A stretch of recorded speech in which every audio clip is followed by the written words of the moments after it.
Hello students, स्वागत है आप सभी का आपके अपने चैनल गॉड क्लासेस पर। गॉड क्लासेस यानी मैथ्स भी एंड मस्ती भी। तो बनता है लाइक इसी बात पर, ठोको लाइक और वीडियो को करते हैं हम स्टार्ट। तो वीडियो जब हम स्टार्ट करेंगे तो सबसे पहले मैं इसके आपके थ्योरी पोर्शन के बारे में बता दूं। जो थ्योरी पोर्शन अगर आप इसको करना है तो उसके लिए आपको वन शॉट देखना है। वन शॉट में कंप्लीट थ्योरी, जितनी भी इसकी थ्योरी है वो सारी मैंने करा दिया है। मैंने उसके अंदर जो भी फार्मूलाज हैं, जो भी कंसेप्ट है, जो भी डेफिनेशंस हैं, सब उसके अंदर इंक्लूड है।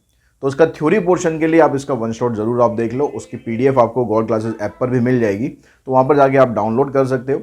और जो मैंने फार्मूला शीट में आपको प्रोवाइड कर रखा है उसमें भी ऑलमोस्ट सारी की सारी जो थ्योरी है वो इन्फ्रेंशियल स्टेट्स की वो मैंने उसके अंदर डाल रखी है।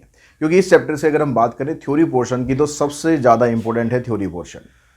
तो वन शॉट देखने के बाद जब आपका सारा थ्योरी कंसेप्ट क्लियर हो जाएगा, क्वेश्चंस भी उसके अंदर करा रखे हैं, जो फार्मूलाज यूज़ करने हैं वो भी उसके अंदर करा रखे हैं, फिर उसके बाद आप ये इंपॉर्टेंट क्वेश्चन का वीडियोस देखना। इसमें कुछ एमसीक्यूज हमने लेने की कोशिश करी है और इसके अलावा जो कुछ क्वेश्चंस हैं, जो जिस तरह के क्वेश्चन आने की प्रोबेबिलिटी है, तो वो क्वेश्चन हमने इसके अंदर करने की कोशिश करी।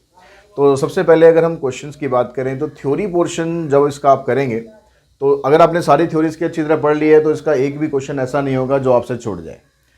तो सबसे पहला इसमें क्या आता है कि specific characteristic of A population.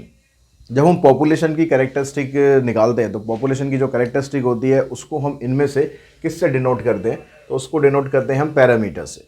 Population के बारे में जो भी आप निकालोगे वो होगा पैरामीटर, और अगर सैंपल के बारे में आप निकालोगे तो वो क्या होता है, उसको बोलते हैं स्टैटिस्टिक्स। ठीक है, तो इसका हमारे पास आंसर आ जाएगा specific characteristic of a sample is known as a statistics. A method of sampling that ensure proportional representation of all section of population is called। अब इसके अंदर क्या कह रहा है कि एक सैंपल आपने लिया हुआ है जिसमें सारी जो पॉपुलेशन है उसको प्रोपोर्शनली आप शो कर रहे हो, यानी वहाँ से जो सैम्पलिंग आप कर रहे हो हर एक चीज़ को, मतलब हर एक कैटेगरी के हिसाब से आप प्रोपोर्शनल वैल्यूज़ ले रहे हो, प्रोपोर्शनल नंबर्स ले रहे हो। तो उसको हम क्या बोलते हैं, उसको हम बोलते हैं स्ट्रेटिफाइड सैम्पलिंग। एक स्ट्रेटिफाइड सैम्पलिंग होती है और उसके अलावा एक यहाँ पर क्लस्टर सैम्पलिंग होती है। इन दोनों में ग्रुप्स बनाए जाते हैं। ठीक है, ग्रुप्स जो इन दोनों के अंदर बनाए जाते हैं, जो आप पॉपुलेशन से सैंपल निकालते हो तो ग्रुप्स हम बनाते हैं। अब उसमें से जो स्ट्रेटिफाइड सैम्पलिंग होती है तो आपको हर एक ग्रुप से कैटेगरी के हिसाब से, वो कैटेगरी है क्वेश्चन के अकॉर्डिंग डिपेंड करेगी, तो आप उसमें जेंडर बेस या फिर हाइट बेस या फिर इनकम के रिगार्डिंग, यानी कोई भी क्राइटेरिया हो सकता है, उसके हिसाब से आप हर एक ग्रुप में से कुछ सैंपल इकट्ठा करते हो ताकि आप हर एक पॉपुलेशन, हर एक सैंपल को वहाँ पर सही तरीके से रिप्रेजेंट कर सको, हर एक कैटेगरी को। तो इसका जो आंसर होगा वो होगा stratified sampling. Which of the following is not a probability sampling. दो तरह की सैम्पलिंग होती है, प्रोबेबिलिटी और नॉन प्रोबेबिलिटी। तो यहां पर पूछ रहा है कि नॉन प्रोबेबिलिटी सैम्पलिंग इसमें से कौन सी नहीं है। दैट मीन्स आपको बताना है कि प्रोबेबिलिटी सैम्पलिंग कौन सी है। अब प्रोबेबिलिटी सैम्पलिंग अगर आप इसमें देखोगे तो आपको दिखाई देगी क्लस्टर सैम्पलिंग। क्लस्टर सैम्पलिंग जो होती है ये प्रोबेबिलिटी सैम्पलिंग होती है, इसको नॉन प्रोबेबिलिटी सैम्पलिंग नहीं बोलेंगे। तो इसमें आंसर बनेगा आपका D, cluster sampling. The measurable characteristic of a sample, ये तो ऑलरेडी हम कर चुके हैं ऊपर।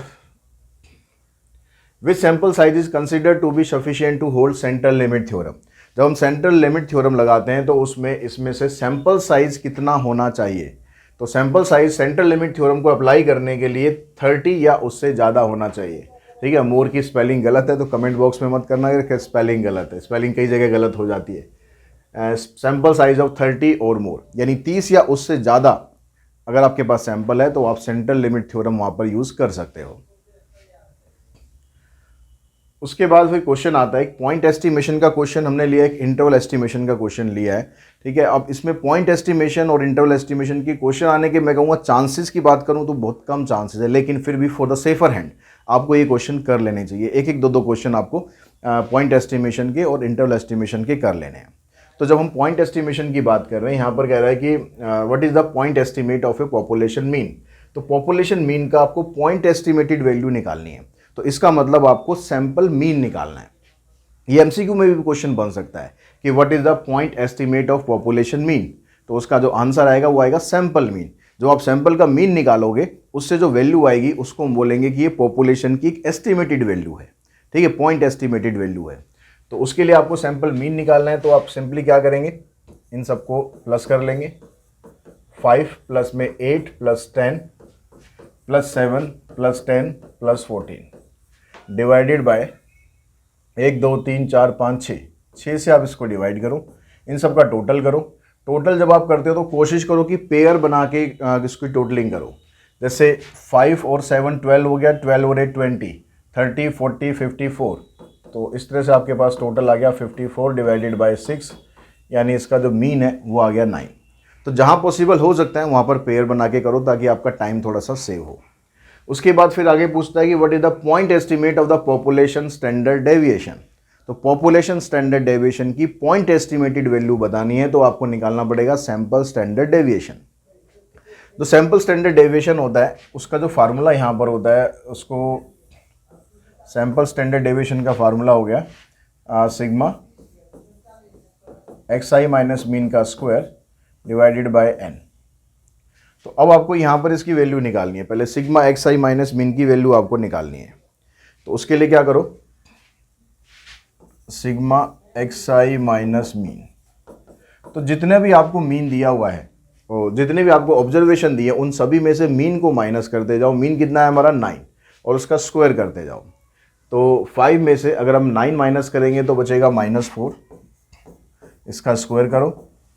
8 माइनस 9 करेंगे -1 आ जाएगा, 10 माइनस 9 करेंगे +1 आएगा, 7 माइनस 9 करेंगे तो -2 आएगा, और 10 माइनस 9 करेंगे 1 आएगा, 14 माइनस 9 करेंगे तो 5 आएगा। अब यहाँ पर देखो ये 16 बन गया, 1 1 4 1 और 25। अब 16 को पहले मैं ऐड कर देता हूँ 20 के साथ और 4 के साथ, 20 बन गया। 20 और 25 कितना हो गया 45, और 3 ही हो गया 48। तो ये टोटल आ गया इसका। इसको आप यहाँ पर पुट करेंगे, ये तो 48 हो गया। n की जगह आ गया यहाँ पर 6 माइनस 1 मतलब 5। 5 से आप इसको डिवाइड करो, 5 8 जा 5 9 जा 45 और 5 6 जा 30। 9.6 का आप निकालो स्क्वायर रूट, इसका स्क्वायर रूट निकालेंगे, इसका स्क्वायर रूट आ जाएगा 3.1। अब ये स्क्वायर रूट निकालने के लिए आपको मैंने ट्रिक्स बता रखी है। कैलकुलेशन ट्रिक्स नाम की जो प्लेलिस्ट है उसका लिंक मैं डिस्क्रिप्शन बॉक्स में भी दे दूंगा, तो वहाँ पर जाके आप कैलकुलेशन वाली जो वीडियो है वो आप देख लो, ताकि आपको जो डिवीज़न लंबे डिवीज़न करने पड़ते हैं या स्क्वायर रूट निकालने पड़ते हैं वहाँ से आपको थोड़ा हेल्प मिल सके, आपका थोड़ा सा टाइम सेव हो सके।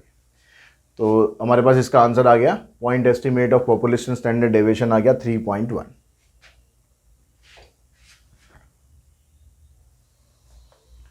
तो नेक्स्ट क्वेश्चन में कहता है कि simple random sample of 50 item from a population with population standard deviation is 6 resulted in a sample mean of 32, provide a 95% confidence interval for the population. तो 95% आपको कॉन्फिडेंस लेवल दिया हुआ है, तो इसके हिसाब से आपको एक कॉन्फिडेंस इंटरवल बिल्ड करना है। तो ये जो कॉन्फिडेंस लेवल आपको दिया होता है इसकी हेल्प से आपको Z∝/2 की वैल्यू निकालनी होती है। वैसे तो ये टेबल में देनी चाहिए कि 95% अगर है कॉन्फिडेंस लेवल तो वैल्यू क्या होगी, लेकिन आप 95% की ध्यान रखना फिर भी, क्योंकि ये कॉमन यूज़ होता है 95%, तो इसकी वैल्यू होती है 1.96। अब ये निकालने के अलावा आपके पास क्या क्या है, 50 आइटम है, सैंपल ये आ गया आपके पास, पॉपुलेशन स्टैंडर्ड डेविएशन है 6 और सैंपल मीन है 32। अब कॉन्फिडेंस इंटरवल बनाने के लिए आपको सबसे पहला काम करना है कि आपको मार्जिन ऑफ एरर निकालना पड़ेगा। अब मार्जिन ऑफ एरर आप कैसे निकालेंगे, इसके लिए फार्मूला होता है Z∝/2 इंटू में standard deviation divided by √n। ठीक है, ये फार्मूला इसमें हम अप्लाई करते हैं। अब जो Z∝/2 है उसकी वैल्यू आ गई 1.96, स्टैंडर्ड डेविएशन है हमारे पास 6 डिवाइडेड बाय √n, n की वैल्यू है 50। अब ये √50 है, इसका आप पेयर बना के लिखोगे तो ये बनेगा 5√2, 5 इंटू 5 इंटू 2 बनेगा, तो 5 को आप बाहर ले लोगे, 5√2 आ जाएगा। ठीक है, अब यहाँ पर जो ये √2 है, या तो आप √2 की वैल्यू यहीं पर ही पुट करो और फिर इसको डिवाइड करो, लेकिन √2 की वैल्यू अगर आप यहाँ पुट करने के बजाय बेटर ये रहेगा इस तरह के क्वेश्चन में कि आप रैशनलाइज कर लो। उससे क्या फ़ायदा होगा, अगर रैशनलाइज करने का फ़ायदा तभी है जब आपने ये जो वैल्यू आएगी ना मल्टीप्लाई होने के बाद ऊपर उससे कुछ कट जाए, कुछ छोटी हो जाए, तभी करो, वरना रहने दो। तो यहाँ पर हमने इसको मल्टीप्लाई कर लिया, अभी मल्टीप्लाई भी नहीं करते, हम बाद में करेंगे। √2 की वैल्यू हमने डाल दी, √2 की वैल्यू होती है 1.41, नीचे आ गया 5 और √2 को √2 से मल्टीप्लाई करेंगे तो आ जाएगा 2 से हमने इसको काट दिया। अब ये जो ऊपर जितनी भी टर्म्स आ रही है इन सबको आपको कर लेना मल्टीप्लाई। अब मल्टीप्लाई करोगे तो किस तरह से कर लेते हैं हम, यहाँ पर देखो 1.96 है, इसको पहले 3 से आप इसको मल्टीप्लाई करो तो हो जाएगा 3 1 जा 3, 3 4 जा 12, 3 1 जा 3 प्लस 1 4। इनको मल्टीप्लाई करते हैं तो आ जाएगा 3 6 जा 18, 3 9 जा 27, 128, 3 और 2 5। फिर 2 से करते हैं, ये आ गया। फिर 4 से करते हैं 24, 36 और 2 38, 4 और 3 7, 8 2 10, 9 और 5 14, 4 18 और 1 19, 8 3 11 12, 7 और 1 8। तो डेसिमल आ जाएगा 2 यहाँ 2 यहाँ, 4 प्लेस के बाद डेसिमल आ गया, यानी ये बना कितना 8.2908। अब इसको डिवाइड करना है आपको 5 से। किसी भी क्वेश्चन में अगर आपको 5 से डिवाइड करना पड़ जाए तो 5 से डिवाइड करने के बजाय आप 2 से मल्टीप्लाई करो, ठीक है। 2 से मल्टीप्लाई करो, क्यों करो उसका रीज़न बताता हूँ अभी। और पहले 2 से, क्योंकि 2 से मल्टीप्लाई करना आपको इसको आसान पड़ेगा, तो आपने इसको मल्टीप्लाई करा 2 से, तो ये था 2 8 जा 16, 2 9 जा 18, 2 2 जा 4 5 और 2 8 जा 16। अब आपको क्या करना है, ये जो डेसिमल जहाँ पर था अभी 4 प्लेस के बाद था, इसका प्लेस एक इस साइड बढ़ा दो, तो यहाँ पर आपके पास डेसिमल आ जाएगा इधर 1 के बाद, यानी ये ऐसे बनेगा 1.65816, या आप इसको राउंड ऑफ करके लिख सकते हो 1.66। अब इसका लॉजिक क्या होता है, क्योंकि आप 5 नीचे 5 है तो आप 2 से मल्टीप्लाई कर रहे हो, तो 2 से ऊपर भी कर दिया, 2 से नीचे भी कर दिया, नीचे बन गया 10। अब 10 से डिवाइड करने पर क्या होता है, डेसिमल एक प्लेस इधर शिफ्ट हो जाता है। तो इस तरह से आप इसको सॉल्व कर सकते हो। आपके पास ये तो आ गया मार्जिन ऑफ एरर। अभी हमें कॉन्फिडेंस इंटरवल बनाना है, तो कॉन्फिडेंस इंटरवल बनाने के लिए फार्मूला हो जाता है म्यू का sample mean plus minus margin of error. तो ये म्यू का मतलब हो गया कि यहाँ पर पॉपुलेशन मीन हम निकाल रहे हैं, तो जो सैंपल मीन आया था उसके अंदर मार्जिन ऑफ एरर एक बार प्लस कर दो और एक बार माइनस कर दो। माइनस करोगे लोअर लिमिट बन जाएगी, प्लस करोगे अपर लिमिट बन जाएगी। तो सैंपल मीन है हमारे पास कितना था 32, प्लस माइनस करना है आपको 1.66। तो एक बार आप इसमें माइनस कर दो और एक बार प्लस कर दो,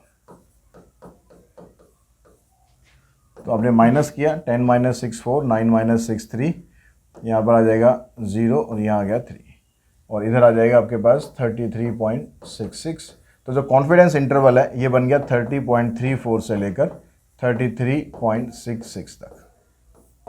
यानी इसका मतलब ये हुआ कि जिस डाटा का हम सैंपल मीन ये दे रहे हैं उसमें हम 95% श्योर है कि हमारा डाटा सही होगा, तो जो 5% का जो मार्जिन है उसके हिसाब से हम ये कहेंगे कि भाई यहाँ से लेकर यहाँ तक की जो वैल्यू है वो हमारी एस्टिमेटेड वैल्यू है। इसका मतलब ये होता है। अब उसके बाद जो नेक्स्ट क्वेश्चन है उस पर चलते हैं। नेक्स्ट क्वेश्चन में कहता है यहाँ पर कि सपोज है pizza restaurant claims its average pizza delivery time is 30 minutes, but you believe that the restaurant takes more than 30 minutes. Set up the appropriate hypothesis. तो यहाँ पर आपको सिर्फ हाइपोथेसिस बनाना है। अब हाइपोथेसिस बनाना है तो उसके लिए हम क्या कर सकते हैं, तो उसके लिए आप यहाँ पर देखो कि जो पिज़्ज़ा डिलीवरी है वो क्या क्लेम कर रहा है कि आपका जो पिज़्ज़ा है ना वो 30 मिनट में पहुँच जाएगा। भूख तेज़ लग रही है लेकिन 30 मिनट तक आपको कंट्रोल करना है कि भैया पिज़्ज़ा आपके पास पहुंच जाएगा, ये उनका क्लेम है। तो क्लेम क्या कहता है, क्लेम ये कहता है कि भाई जो पिज़्ज़ा है आपके पास 30 मिनट तक पहुंच जाएगा, यानी उससे कम में भी पहुंच जाएगा तो कोई दिक्कत नहीं है ना, तो भी वो वैलिड ही माना जाएगा कि उसने कहा भाई क्लेम है कि भाई 30 मिनट का हमारा टाइम है कि 30 मिनट के अंदर अंदर आपको पहुँच जाएगा। लेकिन अगर 20 मिनट में आ जाए तो कोई पेनल्टी थोड़ी ना है, बढ़िया बात है, ठीक है। तो अब इसका ऑल्टरनेट क्या होगा, ऑल्टरनेट ये होगा कि 30 मिनट में नहीं पहुंचेगा। अब 30 मिनट में नहीं पहुंचेगा तो 30 मिनट से ज़्यादा का टाइम लगेगा, और कंपनी ने कोई अगर ऐसी पॉलिसी कर रखी है कि लेट पिज़्ज़ा आने पर फ्री मिलेगा तो बल्ले बल्ले हो जाती है, ठीक है। लेकिन ये सिस्टम वैसे गलत है, बिल्कुल गलत है ये सिस्टम, क्योंकि जो पिज़्ज़ा डिलीवरी बॉय होते हैं अगर उनको एक डेडलाइन दे दी जाए, और स्पेशली जो दिल्ली मुंबई जैसी जो ट्रैफिक वाली जो चीज़ें जगह होती हैं वहाँ पर इस चीज़ को फॉलो करना बड़ा मुश्किल हो जाता है, और उसकी वजह से खुद की भी जान मुश्किल में पड़ती है और हो सकता है कि किसी दूसरे की भी पड़ जाए। क्योंकि आप अगर रफ ड्राइविंग करते हो तो आप तो हो सकता है निकल गए लेकिन पीछे वाला फंस गया, ऐसा भी हो जाता है। चलो खैर वो तो अलग अलग चीज़ें हैं। अब नेक्स्ट में कहता है कि researcher contented that the mean daily sleep of young babies 15 hours. Researcher है उसने एक रिसर्च किया कि जो यंग बेबीज होते हैं उनकी जो मीन डेली स्लीप है वो 15 आवर्स है। A sample of 28 babies is taken randomly and their average sleep is found to be this and this. इसका आगे कुछ मतलब नहीं है अगर हमें सिर्फ हाइपोथेसिस क्लेम करना है तो हाइपोथेसिस क्या कर रहा है, क्या क्लेम क्या कर रहा है, क्लेम कर रहा है कि जो भाई मीन स्लीप है ना वो 15 है। अगर उससे कम हो रही है या उससे ज़्यादा हो रही है तो फिर वो गलत है। कम सो रहा है तो भी गलत है, ज़्यादा सो रहा है तो भी गलत है उसके क्लेम के हिसाब से। तो जो ऑल्टरनेट हाइपोथेसिस है ये बन जाएगा यहाँ पर mu is not equals to 15। तो इस तरह के आप नल हाइपोथेसिस और ऑल्टरनेट हाइपोथेसिस इस तरीके से आप सेटअप कर सकते हो। उसके बाद फिर आगे चलते हैं। इसमें एक क्वेश्चन शायद मिस हो गया है, सेंट्रल लिमिट थ्योरम का क्वेश्चन मिस हो गया और वो भी इंपॉर्टेंट क्वेश्चंस में है। तो उसके जो आप वन शॉट आप देखोगे, मैंने उसमें 3-4 क्वेश्चन आपको करा रखे हैं सेंट्रल लिमिट थ्योरम के। तो होपफुली आप वो वीडियो अच्छी तरह से देख लेंगे और सेंट्रल लिमिट थ्योरम के क्वेश्चन उसमें से ज़रूर कर लेंगे। इस वीडियो में वो मे बी मिस हो गए हैं क्योंकि अब तक वो आ जाने चाहिए थे। Evaluate the degree of freedom for a given sample और ए सीक्वेंस ऑफ दिस। अब यहाँ पर डिग्री ऑफ फ्रीडम निकालना है। तो डिग्री ऑफ फ्रीडम का क्वेश्चन एक, अब इस बार हमें जो सैंपल पेपर आया सीबीएसई का उसमें दिया है क्वेश्चन। अब डिग्री ऑफ फ्रीडम अगर आपके पास 1 सैंपल टेस्ट होता है तो सीधा सीधा फार्मूला आप लगाओ, ठीक है। 1 2 3 4 5 6 7 8 9 10 है तो फार्मूला होता है इसका n-1। तो 10-1 यानी डिग्री ऑफ फ्रीडम आ जाएगा इसका 9। अगर 2 सैंपल दिए होते हैं तो इसमें डिग्री ऑफ फ्रीडम निकालने के लिए फार्मूला हो जाएगा n1 + n2 - 2। तो n1 कितना यहाँ पर देखो 3 3 6 और 2 8, 3 और 3 6, 14 - 2 यानी आ गया 12। तो डिग्री ऑफ फ्रीडम यहाँ पर बना 12। अब डिग्री ऑफ फ्रीडम के फार्मूले की अगर आप बात करोगे, ये ml में अलग दे रखा है और दूसरी बुक में अलग दे रखा है। तो अगर आपको 1 मार्कर में आता है और उससे आने का इसमें कोई चांस है नहीं, तो आप यही वाला फार्मूला यूज़ करना है क्योंकि 1 मार्कर के अंदर ml वाला फार्मूला आप यूज़ करोगे तो वो तो 3-4 नंबर का क्वेश्चन बन जाता है। तो उसको करने का कोई वहाँ पर लॉजिक नहीं है, ठीक है। तो नेक्स्ट क्वेश्चन पे चलते हैं। नेक्स्ट क्वेश्चन कहता है कि 10 cartons are taken at random from an automatic filling machine. आपने 10 का सैंपल लिया, n की वैल्यू तो होगी 10। The mean net weight of the carton is 11.8 kg। ये मीन हो गया आपके पास। And standard deviation of 0.15 kg। Does the sample mean differ significantly from the intended weight of 12 kg। तो इस वेट के हिसाब से आपको चेक करना है कि जो सैंपल का मीन आपने लिया है क्या ये इससे डिफरेंट है, मतलब सिग्निफिकेंटली डिफरेंट है, मतलब ज़्यादा डिफरेंस है या नहीं। तो जो म्यू नॉट हम लेते हैं उसकी वैल्यू मिल गई आपको 12। तो नल हाइपोथेसिस यहाँ पर क्या बनेगा, नल हाइपोथेसिस बन गया कि जो आप वेट निकाल रहे हो आप कहोगे कि वो उसके बराबर है, मतलब दोनों में कोई सिग्निफिकेंस डिफरेंस नहीं है। और ऑल्टरनेट हाइपोथेसिस लेंगे तो यह आ जाएगा नॉट इक्वल्स टू 12, मतलब दोनों में सिग्निफिकेंटली डिफरेंट है। तो जो क्वेश्चन है, क्वेश्चन में आपसे ये पूछ रहा है कि ये सिग्निफिकेंटली डिफरेंट है या नहीं है। तो अगर हमारा नल हाइपोथेसिस रिजेक्ट हो गया तो सिग्निफिकेंटली डिफरेंट है, और नल हाइपोथेसिस अगर एक्सेप्ट हो गया तो उसमें कोई ज़्यादा डिफरेंस नहीं है। अब यहाँ पर अगर आपको कभी भी इस तरह से बनाने में, सेटअप करने में दिक्कत आए तो आप सिंपल उसको वर्ड्स में भी लिख सकते हो। आप इसमें ऐसा लिख सकते हो नल हाइपोथेसिस में कि there is no significance difference, there is no significance difference.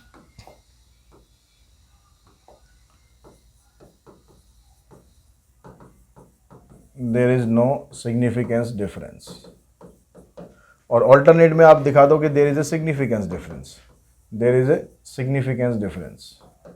तो इस तरीके से भी आप नल और ऑल्टरनेट हाइपोथेसिस सेटअप कर सकते हो। अब उसके बाद आपके पास सब चीज़ें आ गई हैं। अब टी वैल्यू निकालो। टी वैल्यू का फार्मूला हो गया sample mean minus hypothesised mean S/√n-1। ठीक है, यहाँ पर आपको सैंपल मीन दिया हुआ है इसलिए √n-1, और n की वैल्यू भी 30 से कम है। तो आपके पास ये आ गया 11.8 माइनस म्यू नोट आ गया 12 डिवाइडेड बाय S 0.15 और divided by square root of 10-1। इसमें से इसको माइनस करोगे तो माइनस 0.2 आ जाएगा, 0.15 और ये आ जाएगा 9 का स्क्वायर रूट करेंगे आएगा 3, तो अपॉन में 3 आए, इस 3 को शिफ्ट कर लो आप ऊपर। तो जो टी वैल्यू है हमारे पास ये आ जाएगी -0.2 × 3 अपॉन में 0.15। इसका डेसिमल आप हटाओगे 100 आ गया, इसका हटाओगे तो 10 आ गया, 1 0 कैंसिल, 3 पंजे 15, 5 दूनी 10, तो टी की वैल्यू आ गई -4। अब जो आपको टी वैल्यू कंपेयर करनी होती है वो हमेशा एब्सोल्यूट वैल्यू कंपेयर करना। आप एब्सोल्यूट वैल्यू क्या होगी इसकी, ये वाली वैल्यू इस वाली वैल्यू से ज़्यादा है, तो ये ज़्यादा हो गई तो इसका मतलब है कि नल हाइपोथेसिस हो गया रिजेक्ट। अब नल हाइपोथेसिस रिजेक्ट हो गया, इसका मतलब है कि जो सैंपल मीन आपने निकाला है वो इंटेंडेड वेट ऑफ 12 kg इससे सिग्निफिकेंटली डिफरेंट है। ठीक है, तो यहाँ पर दिखा देंगे therefore sample mean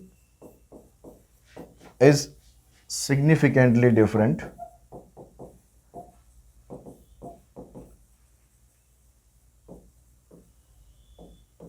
from intended weight of 12 kg।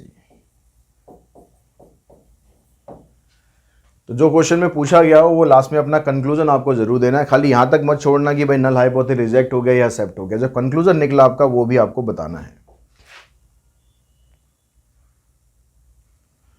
तो क्वेश्चन नंबर 14 देखते हैं। इसमें कहता है कि fertiliser company packs the bag labelled 50 kg and claim that the mean mass of bag is 50 kg with a standard deviation of 1 kg। तो एक fertiliser company है, उसने जो 50 kg का है वो लेबल लगाया उसके ऊपर। ठीक है, तो उसने जो वेट आपको दिया, ये जो वेट होगा 50 ही हो जाएगा हाइपोथेसाइज वेट, क्योंकि उसने क्लेम किया कि mean mass of the bag जो है वो 50 kg है विद स्टैंडर्ड डेविएशन हो गया आपके पास 1 kg। An inspector point out doubt, एक इंस्पेक्टर है उसको इस चीज़ के ऊपर डाउट हुआ कि भाई आपने जो लिखा है वो गलत है। एंड टेस्ट 60 बैग्स, और उन्हें 60 बैग का टेस्ट किया। He finds that the mean mass is 49.6 kg। उसने पाया कि जो मीन मास है वो 49.6 kg है। Is the inspector right in his suspicion, तो इंस्पेक्टर जो है वो अपने शक में सही है या नहीं है, उसने सही शक किया या नहीं करा है, तो ये आपको निकालना है। अब इसके लिए फिर आपको नल हाइपोथेसिस और अल्टरनेट हाइपोथेसिस सेट करना है। तो नल हाइपोथेसिस में आप बताओ कि जो म्यू है उसकी वैल्यू 50 है, और अल्टरनेट में क्या होगा कि उसकी वैल्यू 50 नहीं है। यानी जो कंपनी ने क्लेम किया कि वो बैग के ऊपर जो 50 kg लिखती है तो उसके अंदर एक्चुअली में 50 kg होता है, और अगर नल अल्टरनेट हाइपोथेसिस आ गया तो इसका मतलब ये होगा कि 50 kg नहीं होता, घपलेबाजी हो रही है। तो वो चेक करना है, वो इंस्पेक्टर को शक हो रहा है कि कोई घपलेबाजी हो रही है, तो अब हमें ये चेक करना है कि क्या वो इंस्पेक्टर सही है या नहीं है। तो अगर आपके पास ये नल हाइपोथेसिस रिजेक्ट हो गया तो मतलब इंस्पेक्टर सही है कि यहाँ पर घपलेबाजी हो रही है, जो म्यू है ये 50 के बराबर नहीं है। तो चेक करने के लिए हम इसकी टी वैल्यू निकालेंगे। अब टी वैल्यू में यहाँ पर आप फार्मूला लगाओगे, sample mean minus hypothesised mean divided by S divided by, यहाँ पर रूट एन रखना है, क्योंकि जो स्टैंडर्ड डेविएशन दे रखा है आपको ये पॉपुलेशन का दे रखा है। अब यहाँ पर इसको सॉल्व करो। सैंपल मीन आ गया आपके पास 49.6, ये आ गया आपके पास 50 डिवाइडेड बाय एस हो गया 1, यहाँ पर आ गया √60। तो इसमें से इसको माइनस करोगे तो आ जाएगा -0.4, और ये 1 में √60 ऊपर ही आ जाएगा। तो √60 को अगर आप लिखोगे तो ये बनेगा, अगर हम पेयर बना दें इसका 15 4 × 60 बनता है, तो 2 और 4 का पेयर आप बाहर निकालोगे तो 2√15, नीचे 1 आएगा, उस 1 को लिखो या मत लिखो, तो आ गया -0.8 इंटू में √15 देखो ये 3.89 के आसपास होगा। ठीक है, अगर मैं इसको देखूँ तो, क्योंकि इसकी जो वैल्यू आनी है देखो 16 का स्क्वायर रूट जो होता है वो होता है 16 का स्क्वायर रूट होता है 4, और ये 15 दे रखा है, तो उसके बिल्कुल क्लोज दे रखा है। तो अगर आप इसमें 3.9 लेके कर दोगे तो कोई दिक्कत नहीं है। अगर आपके पास टाइम नहीं है पूरा पूरा निकालने का तो आप 3.9 लेके इसकी वैल्यू निकाल दो, सही वैल्यू आएगी, कोई दिक्कत नहीं आएगी। तो 8 9 ज़ा 72, तो 8 3 ज़ा 24, 24 प्लस में 7 31, तो डेसिमल आ गया इधर, तो वैल्यू आएगी -3.12।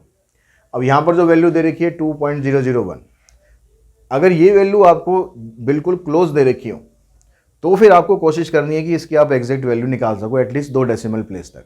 लेकिन अगर ये वैल्यूज़ आपको डिफरेंट दे रखी हैं ज़्यादा, तो आप 3.9 या 3.8 रख के वैल्यू निकालोगे तो उसमें कुछ ज़्यादा फर्क नहीं पड़ेगा।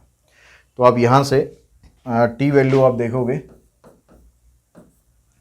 टी वैल्यू ग्रेटर देन आ रही है, क्योंकि आपको इसकी एब्सोल्यूट वैल्यू निकालनी है 2.001 से। अब इसकी जो टी वैल्यू है तो नल हाइपोथेसिस हो गया रिजेक्ट। अब नल हाइपोथेसिस रिजेक्ट होने का मतलब क्या हुआ कि जो इंस्पेक्टर साहब थे ना ये सही थे, तो आप लिख देंगे यस इंस्पेक्टर इज़ राइट, कि यहाँ पर जो कंपनी कर रही है ना घपलेबाजी, वो लिख तो रही है 5 किलो और 50 किलो, लेकिन वो एक्चुअली में 50 किलो नहीं है। तो आप जब भी उस चीज़ को लाओगे तो वेट करवा के लाओगे वो एक्चुअली में 50 किलो है या नहीं है। तो इसी क्वेश्चन के साथ ही ये वीडियो यहीं पर हम फिनिश करते हैं। तो इसी टाइप के क्वेश्चंस आपको बस प्रैक्टिस करने हैं, इससे ज़्यादा इन्फ्रेंशियल स्टेट्स में और कुछ करने की आपको ज़रूरत नहीं है। और अगर आपने वन शॉट इन्फ्रेंशियल स्टेट्स का देख लिया और ये वाला वीडियो देख लिया है, इनफ है प्रैक्टिस करने के लिए। इसी से जो आपके 5 मार्क्स हैं ना, वो डेफिनेटली इसी में से आ जाएंगे। तो आज की इस वीडियो में इतना ही। Thanks to all of you.